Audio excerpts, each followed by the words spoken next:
Relacionamentos abusivos. Quem nunca se viu em um?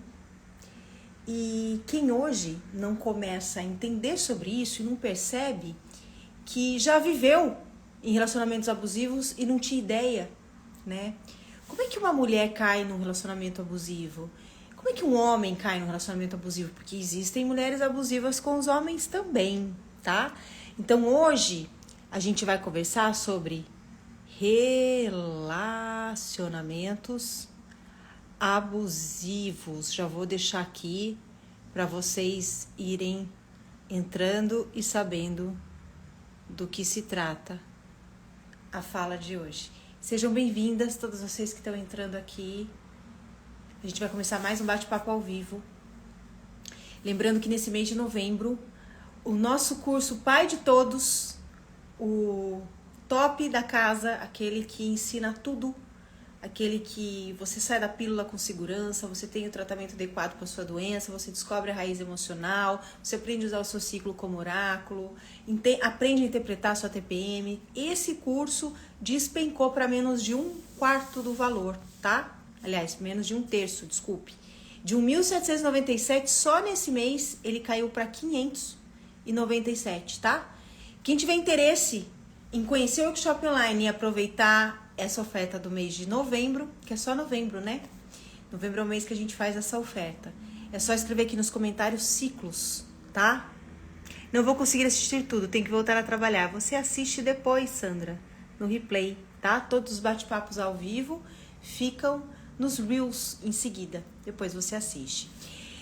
Bom, relacionamento abusivo. Primeiro assim, se a gente for elencar o que são abusos, hoje a gente vê que existem diversos abusos, né? Que certas falas, certos comportamentos, certas atitudes são abusivas, né? Coisa que assim, vou dizer que há 10 anos atrás a gente não tinha tanta noção disso como a gente tem hoje, né? Porque embora esse ambiente de internet não seja um ambiente 100% seguro em termos de informação, se tornou também um território onde a gente tem acesso a muita coisa importante que ajuda a gente, né? Então, na verdade, o problema não tá com a internet, tá com o que a gente anda consumindo nela.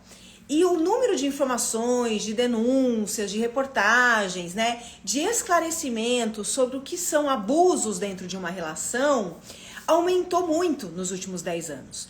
Então, muita mulher hoje começa a perceber que está ou esteve em relacionamentos abusivos por conta dessa abertura desse tipo de informação. Mas também existe muita dúvida e a gente tem que tomar cuidado também, né, de não ser metralhada por essa ideia de sempre das relações abusivas e começar a achar que tudo é abusivo. Tudo na vida é delicado, né? Boa tarde, Aparecida. Tudo é delicado, né? Então, eu sempre gosto de lembrar que, assim, existem os abusos psicológicos, existem os abusos físicos, né?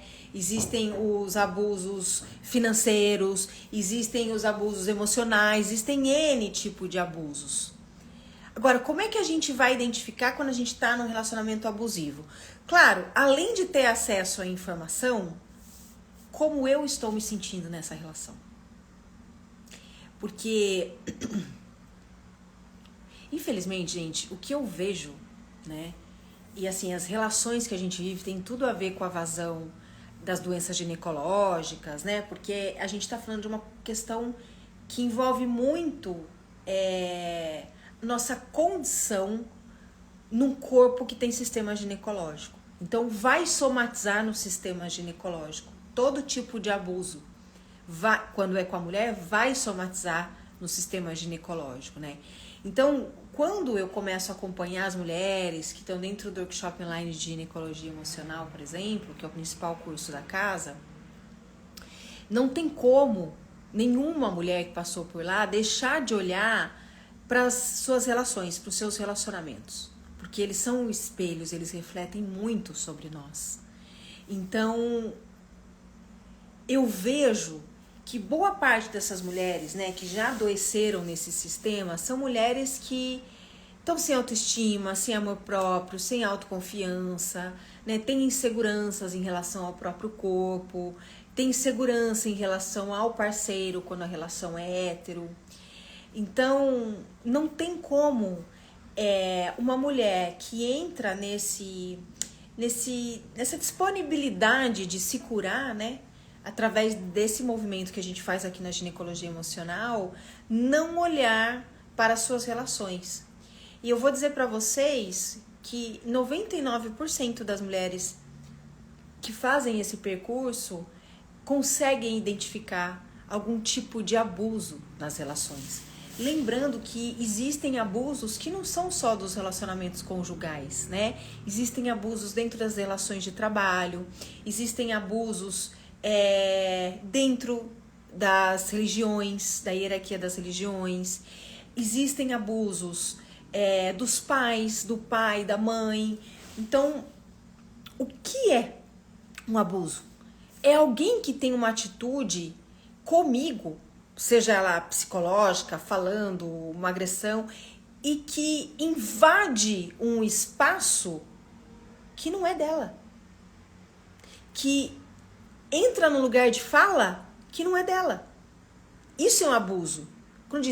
Quando falam brincando, você tá abusando de mim, que você tá pedindo coisa demais, tá fazendo coisa demais, você tá falando coisa demais pra pessoa, então você tá abusando da boa vontade dela. O que isso quer dizer? Que você tá indo além dessa linha entre o que é seu, o seu lugar e o lugar do outro. E os conceitos que a gente tem de relação, principalmente aqui no Ocidente, né, com essa coisa monogâmica, heterossexual e católica, no sentido de que casou é pro resto da vida, faz com que a gente inconscientemente esteja mais disponível a viver certos abusos, né? Então vocês veem, né? Eu, por exemplo, falo tudo isso, sei de tudo isso, acompanho mulheres, sou uma terapeuta de mulheres. E eu mesma, anos atrás, já fazendo isso que eu faço, vivia um determinado abuso em algumas relações que eu não conseguia identificar. Porque também tem isso, né? Quando a gente tá apaixonada, quando a gente ama alguém, quando a gente gosta da pessoa, leva um tempo pra gente perceber que tá acontecendo um abuso. E muitas vezes a gente não tem certeza se é ou não. Porque a gente tem em mente que o abuso é um abuso sexual ou um abuso em relação à violência, mas existem tantos outros tipos de abuso, né, gente? Quem aqui viveu ilesa de um abuso na vida, né? E eu vejo, né, que quando que os abusos cessam com alguém? Sim, o conto da princesa nos leva à ruína. Total, Mirella. Total. Então, por exemplo, quantas de vocês que estão aqui viveram abusos?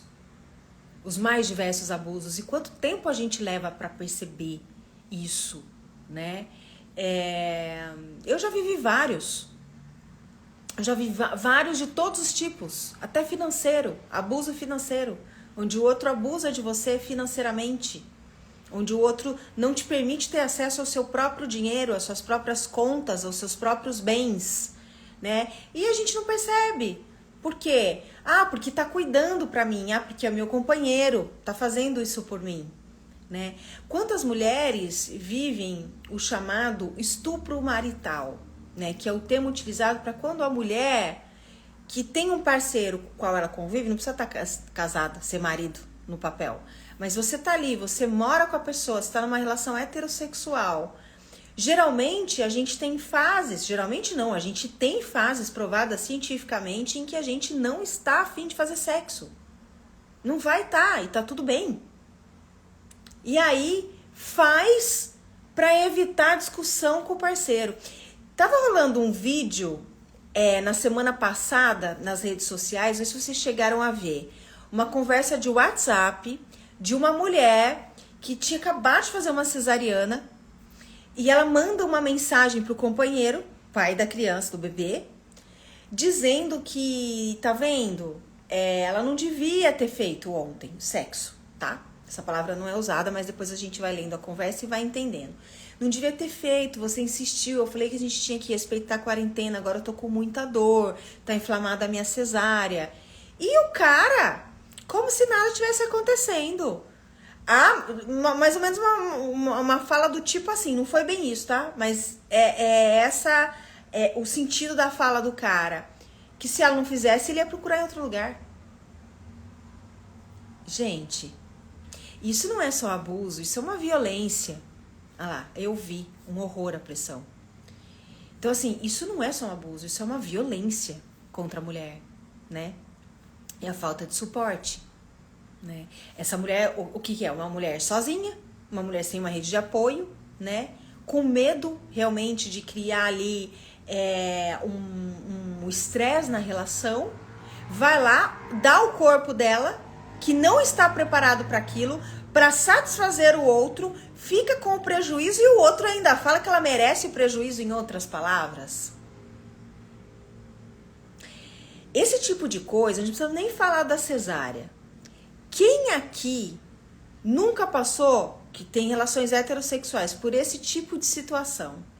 Não estava afim e cedeu à pressão para não ter encheção de saco. Ou para não ter a insegurança do cara procurar outra mulher em outro lugar.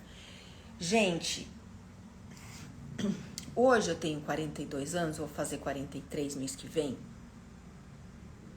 E quando eu olho para minha adolescência, para minha juventude, para como foram os meus relacionamentos, para como foram as minhas relações sexuais, eu falo, caramba, quanta coisa eu passei sem saber que eu tava passando. E como seria importante, né, se a gente com 20 anos pudesse ter essa clareza de que se a gente vai ter relação sexual com o cara, pro cara não procurar outro na rua, que tipo de amor eu tenho por mim? Mas como que a gente vai explicar isso para uma jovem de 20 anos? Ou mesmo para uma mulher de 30? Porque é como, acho que foi a própria Mirella que colocou aqui, né?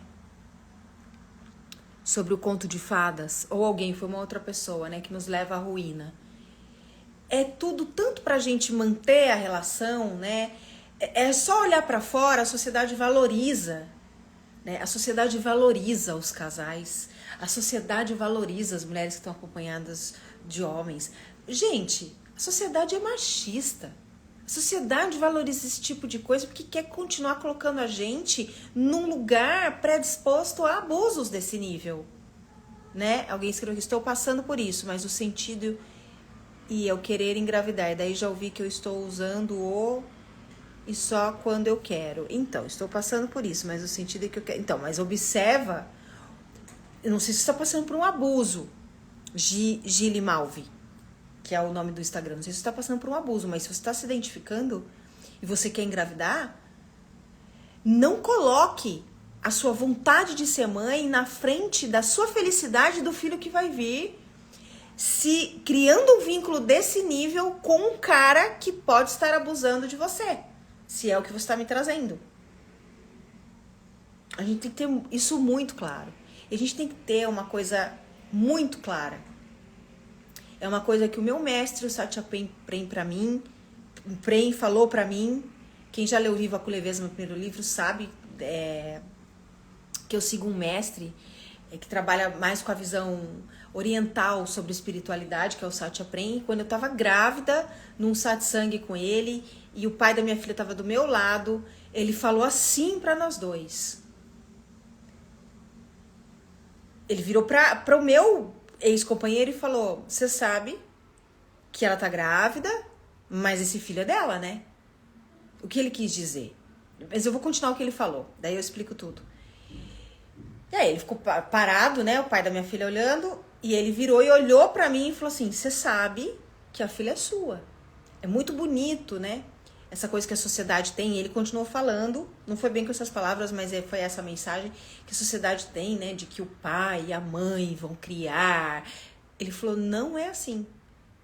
a primeira bucha que der, ou se você, quando essa bebedeira passar, que é a paixão, ele se refere à paixão como uma bebedeira, porque ela passa, né? É um porre que depois a gente tem ressaca. Quando a bebedeira passar, vocês vão entender o que eu tô falando. E você falou pra mim, vai cuidar da sua filha, que a filha é sua. Ele não quis dizer que é o dever da mulher. O que ele quis dizer é que a sociedade ovaciona muito isso da família perfeita, mas na realidade é que depois que a gente tem filho e a gente não tá mais... Quando a gente tem filho e tá com o parceiro, é 90% a gente. O homem que faz o papel dele mesmo é 50-50, 50 para cada um. Isso é muito raro. Tem muitos homens que tentam no começo, que querem, que acham na teoria bonito, mas na prática, isso vai degringolando, gente. E aí, quando separa, pra quem que fica o filho? É pra mãe. É pra mãe. Não tem discussão. Ah, mas tem que pagar pensão, mas isso tá bom, isso é teoria também. Ah, mas se não pagar pensão, dá cadeia. Dá cadeia, é verdade. Só que muitas vezes o cara fica preso e ainda assim você fica sem pensão. Então, aí começam outros tipos de abuso. Por que eu trouxe esse assunto?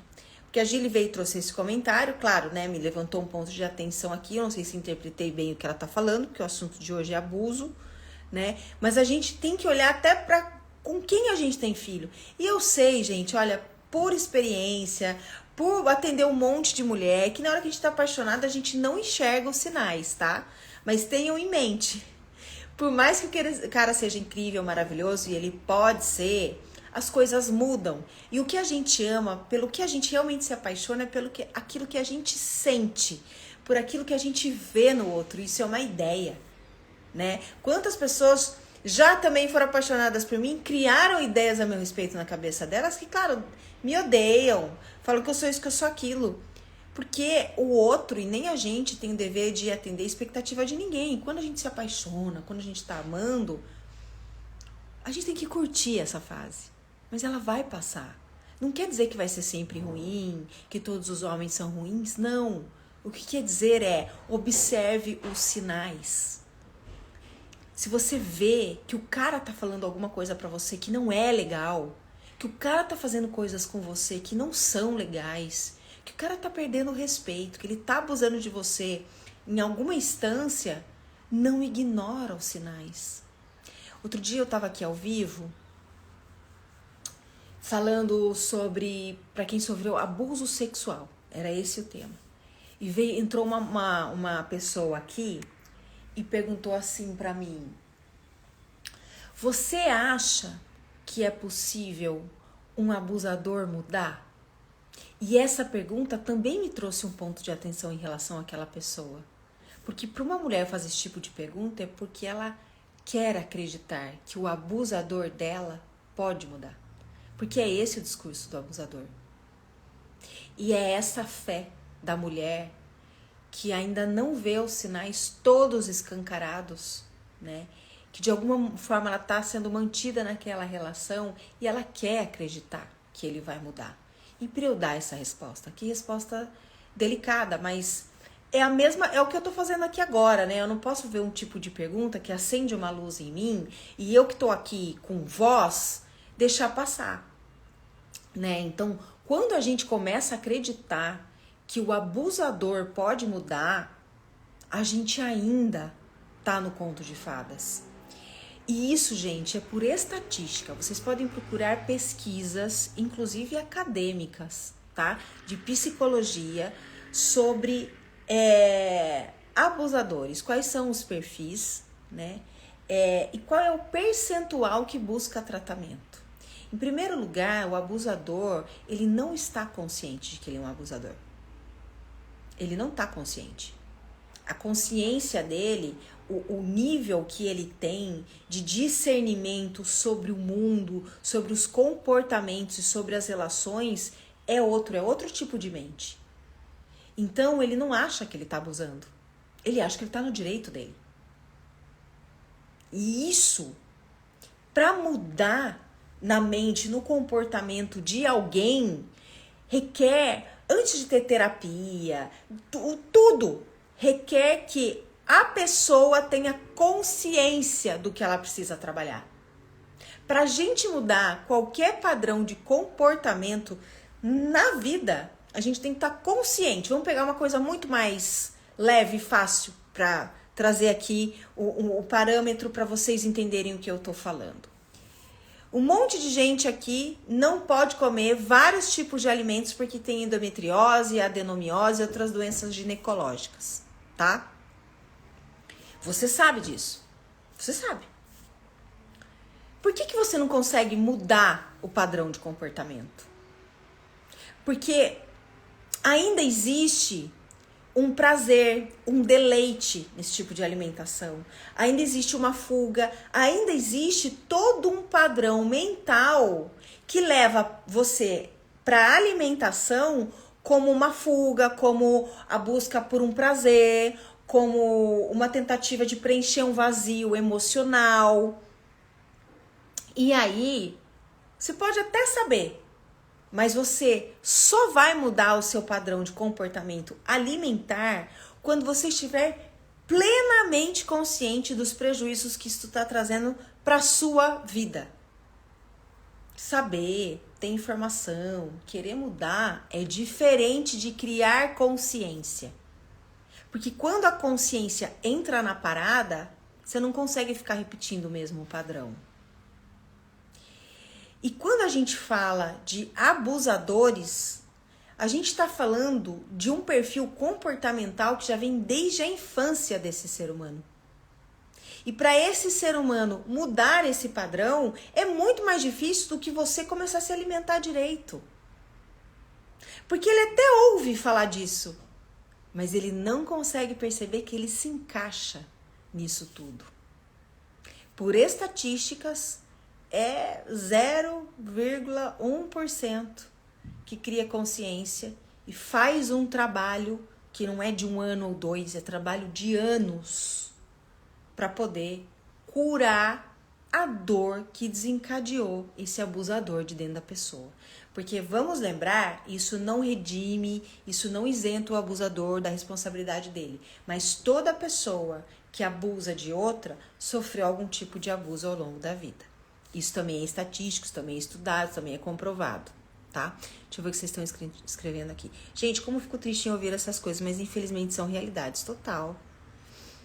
Projeção, eu tinha certeza que não queria ter filho com o meu PRI, que deve ser o quê? O primeiro marido, o primeiro namorado. Não, gente, não estou no relacionamento abusivo. Tá, cheguei na sua resposta, Gi.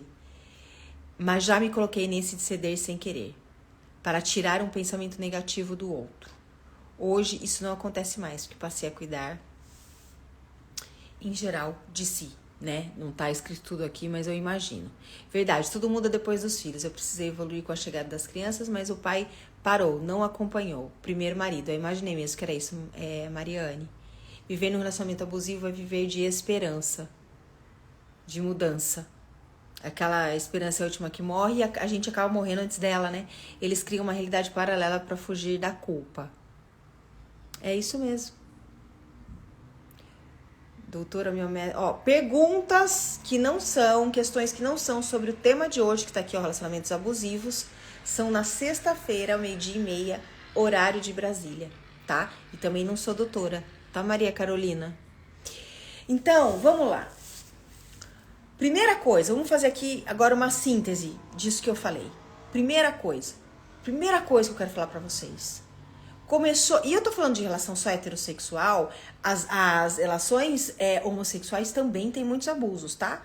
Mas eu conheço meu público, eu sei que meu público é 90% heterossexual e sei que a maioria dos abusos estão em relações, quando são conjugais, heterossexuais, né? Então, olha só. Saiu tomar um sorvete com um cara que você conheceu no Tinder, que seja. Tinder não, né, gente? Ai, pelo amor, Tinder é foda, né? Ai, não fala outro aplicativo, nem sei mais qual tem. Mas enfim, saiu com o cara do Inner Circle, tá? Foi tomar um sorvete. O cara já deu uma que não era bem o que você esperava, não camufla, amor. Enxerga o que ele tá fazendo. Quer dar outra chance pro cara? Vê se na segunda ele dá. Vou contar uma história pra vocês. Não tem a ver com abuso, mas tem a ver com esse cara não serve pra mim, né? Porque são tantas luzes que acendem e a gente não enxerga. Uma vez eu morava em Lorena não, Guaratinguetá, há muitos anos atrás isso. E eu frequentava uma padaria de manhã pra tomar café com uma amiga. E tinha um cara que sempre tava no balcão. Eu achei o cara bonitão, minha amiga também, minha amiga é casada, mais velha, uma super amiga minha até hoje, a Irene. E a gente começou, eu e ela, a rir dessa história, né? Que a gente marcava um horário pra tomar café, porque a hora que o bonitão tava lá e o bonitão tava me paquerando. Eu sou jornalista, Josiana. Sou jornalista antes de ser pedagoga menstrual, tá? E aí, a gente ficou com aquela brincadeira e um dia o bonitão resolveu tomar uma atitude, né? E eu tava no balcão tomando café sozinha dessa vez. E ele virou pra moça que atendia a gente e falou: Fulana, o que ela gosta de comer? Que não tava comendo nada, tava só tomando café. Daí eu sorri pra ele e ela respondeu, falou: então faz um pra ela, olha, de presente pra você. Foi gentil, queria puxar uma conversa e tal. E bem, saímos, né, da paquera, começamos a conversar. Um belo dia, ele me convidou pra tomar um chopp em Lorena, que é a cidade vizinha. Acho que naquela época eu tinha uns 27 anos, eu já tava ficando mais espertinha. A gente sentou na mesa e a gente começou a conversar. E eu já vi que meu papo dele não batia. Eram mundos muito diferentes. Os mundos, geralmente, de duas pessoas se encontram, são universos paralelos, mas o meu com dele era muito. Ele estava em outra galáxia. Então, eu já vi que não ia sair muito daquilo. Não ia passar daquilo. Mas, a uma certa altura, chegaram duas mulheres da porta e foram passando por detrás de mim e sentaram numa mesa do meu outro lado, lá do lado que a gente estava. Esse cara não conseguiu disfarçar o quanto que ele olhava para essas mulheres. Já fizeram isso comigo antes, mas naquele dia, quando eu vi que ele fez isso, eu acho que até fui corajosa. Eu peguei a comanda, olhei os chopps ali que tinham, sei lá quantos tinham uns 8. Tirei o dinheiro da carteira, naquela época não se usava tanto cartão, era, né, sei lá, 15 anos atrás. E aí eu peguei, deixei metade do valor, né, paguei a minha parte. Falei: olha, tá aqui minha parte, eu tô indo embora. Ele: como assim? Eu falei: olha, você ficou tempos me paquerando numa padaria, pagou um café, a gente começou a conversar, foi todo um rolê pra você conseguir me trazer até aqui pra eu estar sentada com você hoje. E a hora que chegam duas mulheres, você não consegue se conter, porque a mim você já conseguiu. Você já fez esse rolê, eu já tô aqui na tua frente. E fica olhando pra duas na minha frente. Além de ser falta de respeito, é perda do seu tempo ficar aqui. Não precisa pagar conta pra mim. Faz o seguinte, pega a sua comanda e senta lá com elas. Quem sabe, né? Isso assim, na cara, o cara já mostrou. E outros relacionamentos que eu tive, já tava na cara. E sempre tá na cara. E também, para concluir aqui, não se culpe. Não se culpe. Porque a autoculpa para uma mulher que sofreu muitos abusos só vai piorar a autoestima, a autoconfiança, o amor próprio dela e a certeza de que hoje ela tem consciência de quando ela tá sendo abusada, mas ela não vai ser mais. Então, se todo mundo aqui sofreu algum tipo de abuso, em qualquer tipo de relação na vida, com pai, com mãe, com irmão, no trabalho, conjugal, seja ela qual for, de amigos, seja qual for o tipo de abuso, agora que você tem consciência, você não precisa se culpar. Tem coisas na vida, e muitas coisas, que a gente só vai aprender na cabeçada. E tá tudo certo, ninguém veio aqui pro mundo e nasceu sabendo. A vida não vem com manual. Tá tudo bem. O que você tem que focar não é por que eu fiz, por que eu atraí, por que eu fiquei, por que eu deixei. É daqui pra frente. O que eu não permito mais que seja feito comigo? O que eu não quero mais pra mim nas minhas relações? O que eu mereço das pessoas? não é do dia para a noite. Todo o processo de mudança, porque assim como a gente falou aqui que o abusador teria que ter todo um processo de consciência para mudar, que não acontece. Nós, vítimas, temos também todo um processo de mudança para que isso não aconteça mais com a gente. E é legítimo, isso é viver, isso é da vida. Isso é bonito, né? Toda tristeza pode virar uma grande poesia e inspirar muitas pessoas, né? Vinícius de Moraes era craque nisso. Então, que todas nós peguemos todos esses abusos, todas essas dores, né? E façamos delas recursos para que a gente saiba o que a gente não permite mais fazerem com a gente, né? Gente, eu fico por aqui hoje. Quero agradecer a companhia de todas vocês. Amanhã eu tô aqui de novo, 12:30. Quem chegou depois que eu comecei a falar sobre relacionamentos abusivos, eu quero lembrar que os meus bate-papos duram só 30 minutos no máximo. E eu deixo todos os replays nos Reels e nos Stories em seguida, tá? E o tema de amanhã eu também coloco nos Stories para quem tiver interesse já ativar as notificações e não perder. Tomar consciência já é um grande passo, é a metade do caminho. Amei. Que bom. Estamos juntas, né, Mariana? Amei e amemo-nos a nós mesmas antes de tudo. Porque isso não é egoísmo, não é individualismo, tá? Isso é amor próprio e isso só vai fazer com que a gente viva melhor e ame outras pessoas como elas merecem também, né? Queria mais, kkk, muito bom. Gratidão, querida. Oi, Ana Paula, beijo pra você. Gente, um beijo enorme para todos vocês que estiveram aqui comigo hoje. Amanhã eu tô de volta 12:30, horário de Brasília. Espero vocês. Uma excelente tarde de terça para todas nós. Beijo no coração. Tchau, tchau.